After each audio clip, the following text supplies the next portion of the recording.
Choosing the right broker for your investment plan is a big choice you have to make early on. But which ones do we actually use in Europe? Like, there are so many choices. And it can be overwhelming if you don't know where to begin, what the differences are, and which one do we actually use and why.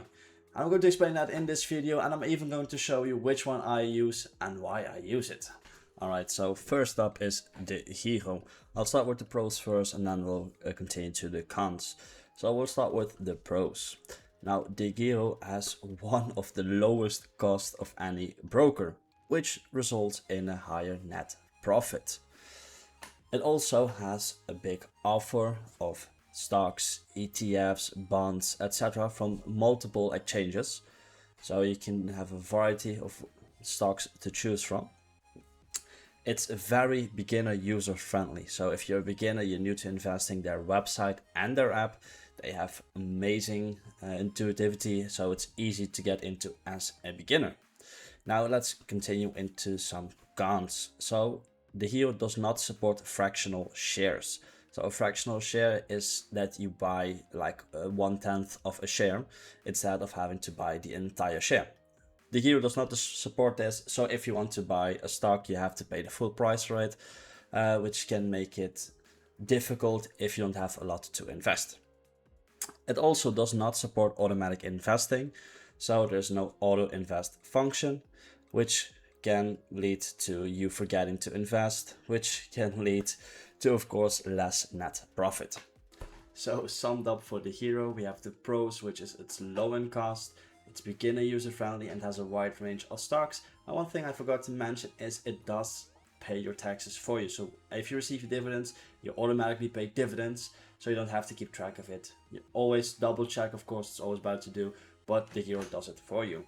Now, some of the cons is no fractional shares, which is really unfortunate, and of course not the auto invest option, which means you have to manually invest every month, every week, every day, whatever you prefer.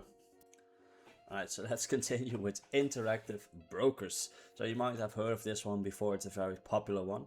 So we'll start with the pros first. And one of the pros is it's very low in costs. Same as Degiro, they're very low in cost, which makes it a good choice if you want to maximize your net profits. They also have a worldwide offer and even international exchanges to buy stocks, bonds from, so it's really good offer they have.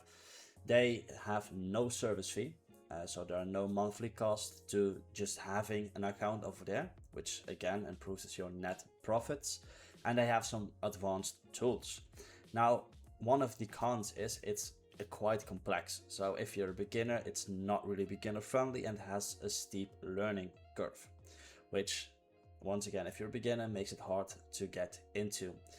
Second, they have no tax support, so you have to keep track of everything you've done to fill in your taxes properly, so you don't get in trouble with the law, which you don't want to. So please, just if you use this, make sure to keep track of everything and fill out your forms correctly.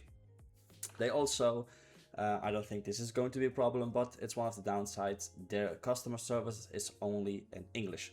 Okay, so let's sum up for interactive broker. So one of the pros is, of course, it's low cost and the no service fee costs, which are all amazing. It has a wide range of offers and even some international exchanges. Now, some of the downsides is it's very complex and it's not beginner user friendly, so that's really downside. It has no tax aid, so it's not going to help you with your taxes, so you have to keep track of it yourself. And the customer support is only fully English, so if you're having trouble with the English language, it's going to be difficult to reach out to them. And then last but definitely not least is trading 212. So we'll start with the pros first, and one of its pros, it doesn't commission you for trades. So if you buy stocks, ETFs, you don't have to pay commission, which is really nice. It also supports fractional shares. Like I explained before, fractional shares is when you buy just a part of a share. So you can start with €1 and just start investing without having to need the full amount to buy a stock. It's a very beginner user friendly. So if you're a beginner, it's a really nice app and also a very nice website. It's very intuitive. No steep learning curve like with interactive brokers. So really nice if you're a beginner. And of course, the Trading 212 mark is its pies and auto invest. Now what those pies are and what auto invest and how to do it, I'll explain later on, but it's one of the big pros. Now some cons for Trading 212 is the same as interactive. You don't have any tax benefits. So you have to keep track of your capital gains, your dividend payouts, and you have to mark them down and fill in the forms while doing your taxes, and make sure you do those properly, otherwise you get in trouble with the law. Another thing is the Trading 212 offers a lot of CFDs, which means contract for difference. They're very complex and with high risk, and most people lose money on those. So if you're not familiar with them, just please stay away of.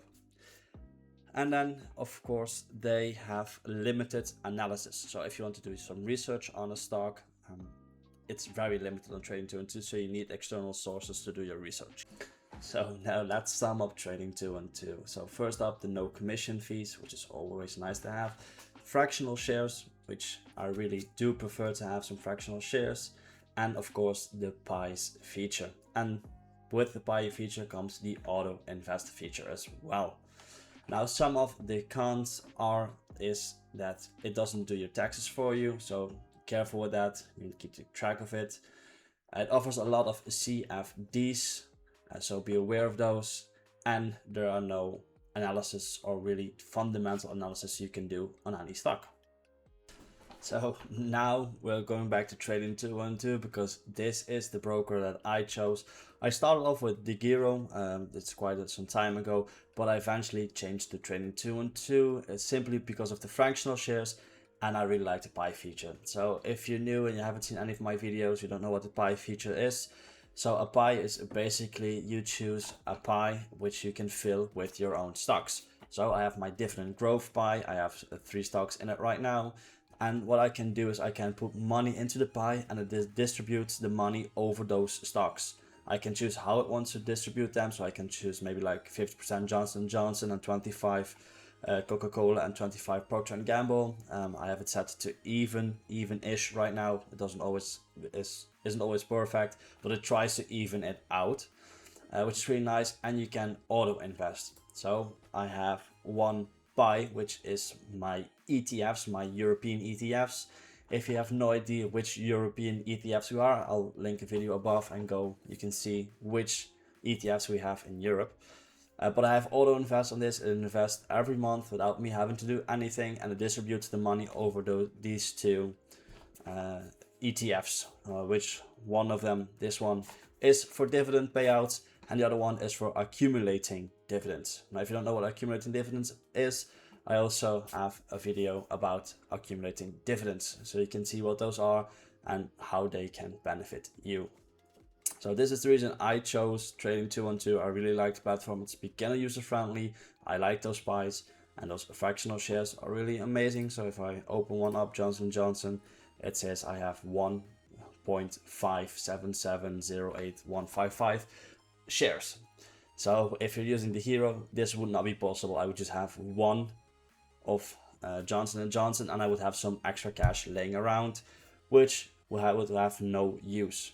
And now that money is having some use as well. So this was the reason that I chose Trading 212. Now, if you have any further questions, if you have a broker that I haven't covered and you think really deserves to be on here, it's a very good one, please let me know down in the comments and I will check it out. Thank you all for watching and see you next time.